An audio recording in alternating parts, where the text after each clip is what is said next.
Good morning student.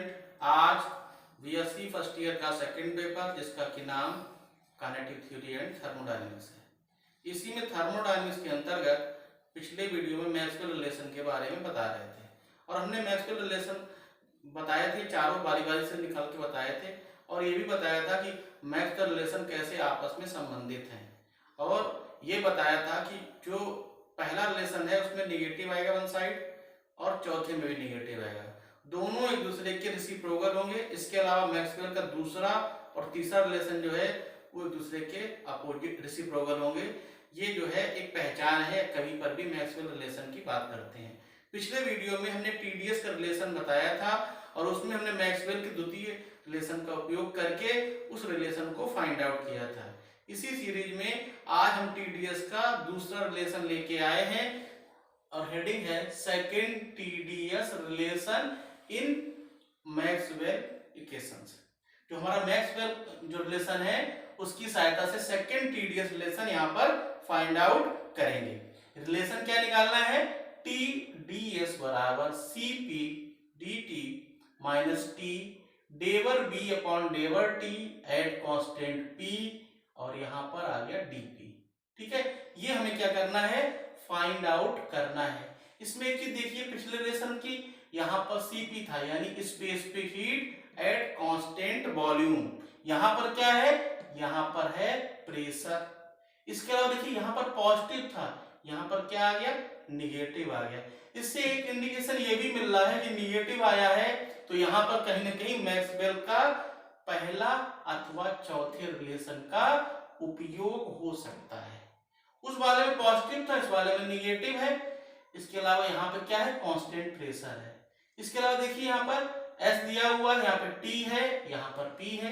हमने पहचान के रूप में बताया था कैसे फंक्शन मानना है और जब फंक्शन मानेंगे तो यह सीधा function of T and P, क्योंकि T यहाँ पर दिया हुआ है और P कहाँ पर? यहाँ पे दिया हुआ। और हमने ये भी बताया था कि जो हमारे वेरिएबल है टेम्परेचर, प्रेशर, वॉल्यूम, एंट्रोपी, ये चारों एक दूसरे के फलन हैं और लीनियरली डिपेंड करते हैं।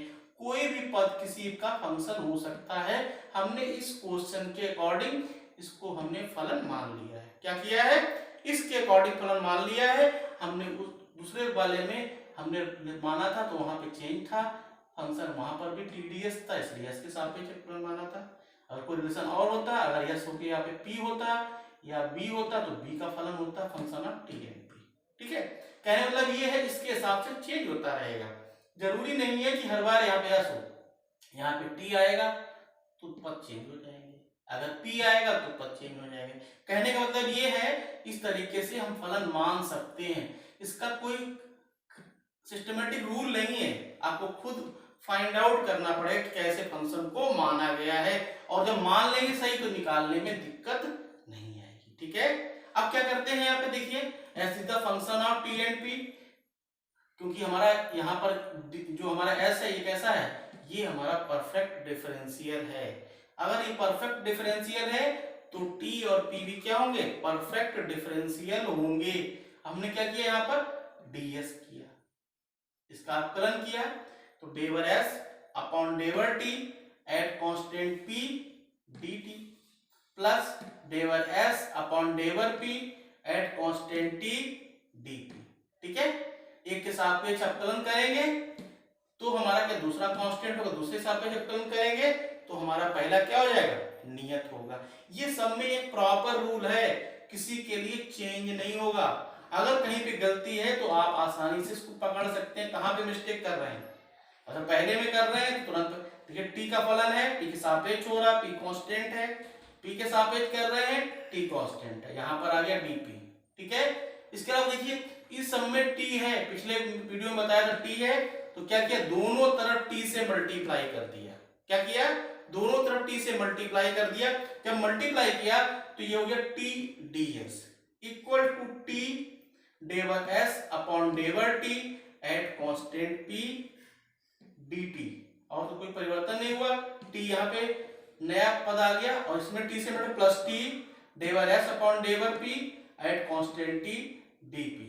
इसको समीकरण नंबर 1 कह दिया है। ठीक है, कुछ भी रिलेशन इस टाइप का रिलेशन पूछ देते हैं, अगर कभी आता है तो हम यहीं पे करके इसका एंड कर देंगे, ठीक है। लेकिन हमारा यहाँ पे टारगेट क्या है, इसको निकालना, Cp के बराबर निकालना। अब देखिए हमें क्या करना, स्पेसिफिक हीट बताना है, लेना है किसी पदार्थ के लिए नियत दाब पर विशिष्ट ऊष्मा। अब देखिए नियत, हमने क्या किया, नियत यहाँ पर दाब लिया है। अब जब नियत दाब लिया हुआ है तो जो भी स्पेसिफिक होगी उसमें कांस्टेंट क्या हो जाएगा, प्रेशर होगा। पिछले वीडियो में हमने कांस्टेंट वॉल्यूम लिया था, तो Cp बराबर क्या हुआ, डेवर क्यू अपॉन डेवर टी। तो इसका हमने उपयोग किया, एक रिलेशन पढ़ा होगा इंटर की क्लासेस में, Q बराबर ms डेल्टा टी। तो वहां पर क्या था, अगर हमने क्या किया, 1 ग्राम ऊष्मा ली तो Q बराबर हो जाता था S डेल्टा टी या Cp डेल्टा टी। उसका उपयोग करके हम रिलेशन को निकाला है, बहुत इंपॉर्टेंट रिलेशन है, और उसका उपयोग करते थे जब हम यहाँ पर कैलोरीमेट्री का सिद्धांत लगाते इंटरमीडिएट में। और Q बराबर ms डेल्टा टी था, m का मान 1 लिया है, इसलिए ये इसके बराबर हमने क्यों, हमने इसे बताया पिछले वीडियो में भी दिया हुआ था, लेकिन हम बता नहीं पाए थे वहां पर क्यों ऐसा है। यहाँ पर क्या है, Q बराबर ms डेल्टा टी का उपयोग किया है।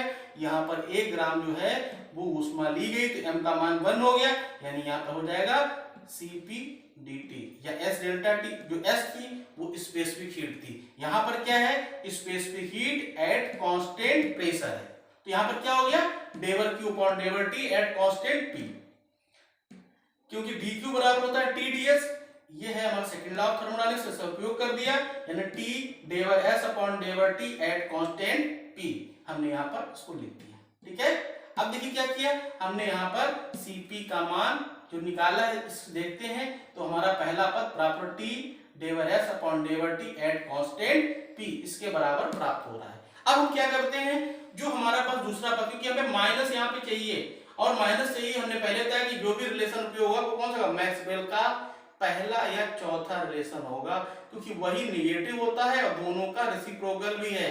अब देखिए बात करते हैं मैक्सवेल का चौथा संबंध, डेवर S अपॉन डेवर P एट कांस्टेंट T। देखिए S आ गया, P आ गया, T आ गया, बचा क्या, B, यानी डेवर B अपॉन डेवर T एट कांस्टेंट P। मैंने पहले भी कहा है नीचे वाले पद इंटरचेंज होते हैं और यहाँ पे साथ में क्या हो जाएगा, निगेटिव आ जाता है। अगर रिलेशन पहला होगा तो डेवर P अपॉन डेवर S, और यहाँ पे क्या हो जाएगा, डेवर T अपॉन डेवर B।